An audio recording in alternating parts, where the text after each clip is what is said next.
Second world war में लाखों कैदियों को टॉर्चर सेल में डाल दिया गया था। वहाँ उन्हें बुरी तरह टॉर्चर किया जाता था। उन्हें वहाँ फिजिकल और इमोशनल दोनों तरह से टॉर्चर से गुजरना पड़ता था। उन्हें अकेलेपन से भी गुजरना पड़ता था। कैदियों के सामने उनके दोस्तों की मौत हो जाया करती थी। उन्हें अपने दोस्तों और रिश्तेदारों को मरता हुआ देखना पड़ता था। ऐसे में कैदियों को ये लगने लगा था कि उनका भी मरना अब पक्का है। ये सब देखकर कैदी इमोशनली बहुत डिस्टर्ब हो जाते थे, बर्दाश्त नहीं कर पाते थे और वो सदमे से ही मर जाते थे। सेकेंड वर्ल्ड वॉर में कैदियों को रखने के लिए कई कैंप्स बनाए गए थे। उन्हीं कैंप्स में से एक कैंप में बंद थे psychologist doctor Victor Frankl. Victor उन कैंप्स में 3 साल तक रहे। उन कैंप्स में उन्होंने जो भी देखा, जो भी एक्सपीरियंस किया, जो भी टॉर्चर सहे, किसी को मालूम नहीं था कि वो इसके बारे में एक किताब लिख देंगे। उस किताब की करोड़ों कॉपीज़ बिक जाएंगी और कई भाषाओं में वो किताब ट्रांसलेट हो जाएगी। उन्होंने किताब लिखी जिसका नाम था मैन सर्च फॉर मीनिंग। अभी जो कोरोना क्राइसिस चल रही है, आप घरों में बंद हो, बोर हो रहे हो, अच्छा नहीं लग रहा है, तकलीफ़ हो रही है, तो आप अपनी इस तकलीफ़ को ज़रा इन टॉर्चर सेल्स के फ़ोटोज़ से एक बार कंपेयर ज़रूर करना। इससे मुझे पक्का यकीन है कि आपको अंदाज़ा हो जाएगा कि हमारी तकलीफ़ इन टॉर्चर सेल्स की तकलीफ़ के मुकाबले कुछ भी नहीं है।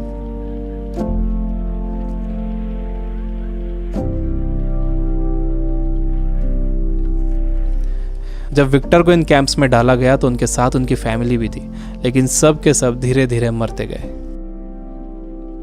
विक्टर एक इंसिडेंट बताते हैं। उनके साथ एक कैदी था। उसने फरवरी महीने के आखिर में एक सपना देखा। उसने विक्टर को बताया कि कल रात उसने एक सपना देखा था। सपने में एक आवाज़ गूंजी कि मुझसे जो पूछना है पूछो। तो मैंने उससे पूछा कि हम इस कैंप से बाहर कब निकलेंगे। तो उस आवाज़ ने कहा कि 30 मार्च को तुम लोग बाहर निकल जाओगे। इस सपने के बाद उस कैदी को पूरा यकीन हो गया था कि वो 30 मार्च को रिहा हो जाएगा। मार्च का महीना शुरू हो गया। वो एक एक दिन गिन रहा था। धीरे धीरे दिन निकलते गए। जब मार्च का महीना ख़त्म होने आया तो उस कैदी को ये दिखने लगा कि वो रिहा नहीं हो सकेगा। 29 मार्च को वो बीमार पड़ गया और 30 मार्च को वो मर गया। ऊपरी तौर पर तो ये लग रहा था कि उस कैदी को कोई बीमारी हुई है जिससे वो मर गया, लेकिन विक्टर जानते थे कि वो कैदी किसी बीमारी से नहीं मरा था, बल्कि नाउम्मीदी से मरा था। उसके मरने की वजह थी उम्मीद का ख़त्म हो जाना, होप का ख़त्म हो जाना। Biggest lesson of this book, इंसान को तकलीफ़ें नहीं मारती हैं, इंसान को धोखा नहीं मारता है, इंसान को चैलेंजेस नहीं मारते हैं, इंसान को नाउम्मीदी मार देती है। जिस इंसान के अंदर आने वाले कल की कोई उम्मीद नहीं होती, कोई ख्वाब नहीं होता, वो इंसान भी नहीं रहता। विक्टर ने गौर किया कि कैंप में ज़्यादातर मौतें क्रिसमस और न्यू ईयर के बीच में हुई थी, क्योंकि लोगों को उम्मीद थी कि क्रिसमस आ रहा है, न्यू ईयर आ रहा है, हमें रिहा कर दिया जाएगा। लेकिन जब ऐसा नहीं हुआ तो उनकी उम्मीदें टूटी और वो मर गए। जब भी किसी इंसान की उम्मीदें ख़त्म होती हैं तो उसका इम्यून सिस्टम कमज़ोर हो जाता है, और जब किसी का इम्यून सिस्टम कमज़ोर हो जाता है तो वो किसी भी छोटी मोटी बीमारी से मर सकता है। यानी पहले उम्मीदें ख़त्म होती हैं, उससे इम्यून सिस्टम कमज़ोर होता है, उसके बाद वो बीमारी ताकतवर हो जाती है। दूसरी चीज़ विक्टर ये बताते हैं कि आपके पास ज़िंदा रहने के लिए एक बड़ा सपना होना चाहिए, एक लॉन्ग टर्म गोल होना चाहिए। जिसके पास आने वाले कल के लिए बहुत बड़ा ख्वाब है, उसके लिए आज की तकलीफ़ें, आज की प्रॉब्लम्स बहुत छोटी होती हैं। जब किसी का बिलीफ बड़ा होता है, किसी का कॉन्फिडेंस बड़ा होता है, किसी का सपना बड़ा होता है, किसी का कमिटमेंट बड़ा होता है, तो उसके सामने आने वाली क्राइसिस, प्रॉब्लम्स, तकलीफ़ें सब छोटी हो जाती हैं। हम कोरोना वायरस की क्राइसिस से घर में रहकर मुकाबला कर सकते हैं। आपको अपनी सुरक्षा करना है, लेकिन इससे घबराना नहीं है। आपको अपनी उम्मीद को ख़त्म नहीं होने देना है। विक्टर कहते हैं कि जब कोई प्रॉब्लम या बीमारी आती है तो आपकी बॉडी कमज़ोर पड़ जाती है, लेकिन आपका माइंड बहुत पावरफुल है। आपको इसे कमज़ोर नहीं पड़ने देना है। आप रोज़ टीवी देख रहे हो, आप बुरी न्यूज़ सुन रहे हो कि इतने मरे, इतने बचे, इतने सीरियस, यह आपको मेंटली वीक बना देगा। आप मेंटली वीक हो जाओगे तो आपका इम्यून सिस्टम भी कमज़ोर हो जाएगा, जिससे आपका बीमार होने का ख़तरा बढ़ जाएगा। विक्टर कहते हैं कि वो 3 साल इन कैंप्स में इसलिए ज़िंदा रह पाए क्योंकि उनके पास कल के लिए बड़े सपने थे, विल पावर थी, उन्हें एक किताब लिखना थी। तो वो सारी प्रॉब्लम्स, सारी तकलीफ़ें उनके सपनों और इरादों के आगे छोटी पड़ गई और वो इन सब से बाहर निकल गए। तीसरी चीज़ जो विक्टर ने ऑब्जर्व की थी वो ये कि जब इंसान के सामने कोई प्रॉब्लम आती है तो वो उसे कैसा मीनिंग देता है। वो उसे पॉजिटिव मीनिंग देता है या नेगेटिव मीनिंग देता है। जैसा भी आप उसे मीनिंग देते हो, ये मीनिंग ही उस प्रॉब्लम को आपके लिए मुश्किल या आसान बनाता है। आपका मीनिंग उस प्रॉब्लम को या तो और बढ़ा देगा या उसे ख़त्म कर देगा। फॉर एग्जाम्पल, आप कहीं जाने के लिए घर से बाहर निकलते हो और आप देखते हो कि आपकी गाड़ी का टायर पंचर है।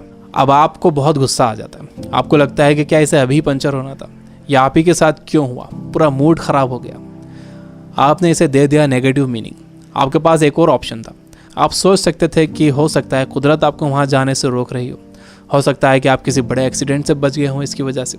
अगर तेज़ स्पीड में गाड़ी का टायर पंचर हो जाता तो एक्सीडेंट हो सकता था। अच्छा हुआ कि निकलने से पहले ही आपको टायर पंचर मिला।